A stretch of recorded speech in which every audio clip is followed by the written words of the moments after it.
सभी दीदियों को मेरा प्रणाम। प्रणाम दीदी। आप सब कैसी हैं दीदी? हम सब अच्छे हैं दीदी। दीदी, क्या आप लोगों को पिछले बैठक की चर्चा याद है?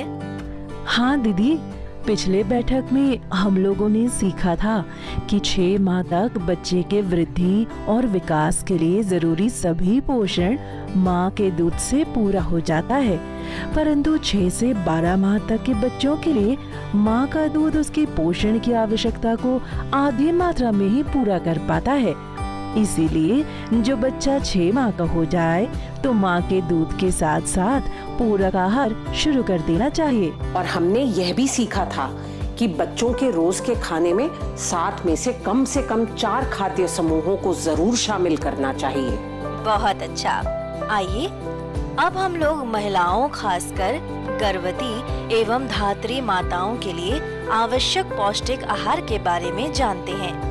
क्यों गुणवंती दीदी? हाँ दीदी, महिलाओं खासकर गर्भवती एवं धात्री माताओं को पौष्टिक भोजन लेना बहुत जरूरी है। जैसा आपने बताया था, मैंने मीना के गर्भ अवस्था से लेकर अब तक उसके खान पान का पूरा ध्यान रखा है, तभी तो वह स्वस्थ है और खुशबू का भी अच्छे से ध्यान रख पाती है, जिससे खुशबू भी एकदम स्वस्थ और तंदुरुस्त है। सही कहा दीदी आपने।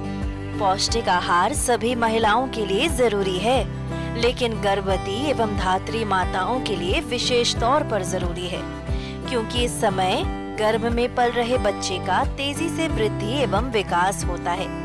बच्चे के मस्तिष्क का सबसे ज्यादा विकास इसी अवस्था में होता है। गर्भवती महिलाओं का वजन सामान्य से 10 से 12 किलो तक बढ़ता है। अच्छा दीदी, पौष्टिक आहार का क्या मतलब है? पौष्टिक आहार का मतलब अपने रोज के खाने में 10 खाद्य समूहों में से कम 5 खाद्य समूहों को शामिल करना।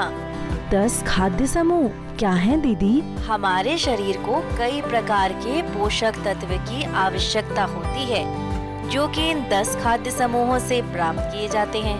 अनाज और कंदमूल जैसे ज्वार, चावल, मक्का, गेहूँ, बाजरा, आलू, शकरकंद, अरुई, मिश्रीकंद इत्यादि।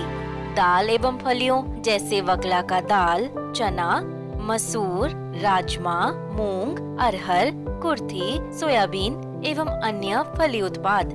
बादाम और बीज जैसे तिल, मूंगफली, कोहड़ा का बीज, पोस्ता दाना, काजू, बादाम, पिस्ता इत्यादि।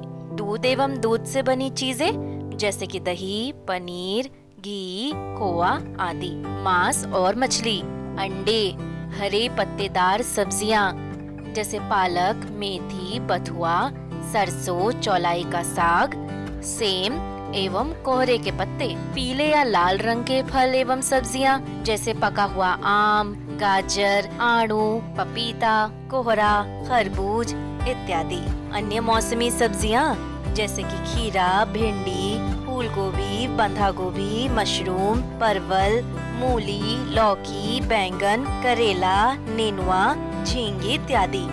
अन्य मौसमी फल जैसे आंवला, अमरूद, जामुन, गागर नींबू, बेर, नारियल, लीची, ईख, सिंघाड़ा इत्यादि। और दीदी, 10 में से कम 5 समूह का भोजन रोज लेने से शरीर को सभी प्रकार के पोषक तत्व मिल जाते हैं। गर्भवती और धात्री महिलाओं को कितना भोजन करना चाहिए, इसकी भी कोई जानकारी है क्या? बिल्कुल है। किसी भी गर्भवती महिला को गर्भ की पहली तिमाही में दिन भर में कम से कम 2 बार पूरा भोजन करना चाहिए और साथ ही बीच में कम से कम 2 बार पौष्टिक नाश्ता करना चाहिए। गर्भ की दूसरी तिमाही में कम से कम 3 बार पूरा भोजन करना चाहिए और कम से कम 2 बार पौष्टिक नाश्ता भी करना चाहिए। गर्भ की तीसरी तिमाही में दिन भर में कम से कम 3 बार पूरा भोजन और बीच बीच में कम से कम 2 बार पौष्टिक नाश्ता करना चाहिए। और धात्री माताओं को दिन भर में कम से कम 3 बार पूरा भोजन और कम से कम 3 बार पौष्टिक नाश्ता करना चाहिए। इस बात का ध्यान जरूर रखें कि रोज कम से कम 5 खाद्य समूहों को अपने भोजन में जरूर शामिल करें। दीदी, ये तो आपने बहुत जरूरी जानकारी दी आज। भोजन के अलावा गर्भवती और धात्री माताओं को और किन बातों का ध्यान रखना चाहिए? गर्भावस्था की दूसरी तिमाही से रोज 1 गोली आयरन फॉलिक एसिड की और 2 गोलियां कैल्शियम की लेनी चाहिए और इसे बच्चे के 6 महीने पूरे होने तक लेना चाहिए। हमेशा आयोडीन युक्त नमक का ही उपयोग करें और दूसरी तिमाही में कृमिनाशक दवा अल्बेंडाजोल अवश्य लें। इन सभी बातों की विस्तृत जानकारी के लिए आप आशा या एएनएम दीदी से संपर्क कर सकती हैं। धन्यवाद दीदी, इतनी अच्छी और जरूरी जानकारी देने के लिए। हम इन सभी बातों का जरूर पालन करेंगे और अपने आसपास भी सबको इसकी जानकारी जरूर देंगे। तो दीदी अब आप लोग मेरे साथ बोलिए, महिलाओं के लिए पौष्टिक आहार, जच्चा बच्चा को मिले स्वस्थ जीवन का उपहार।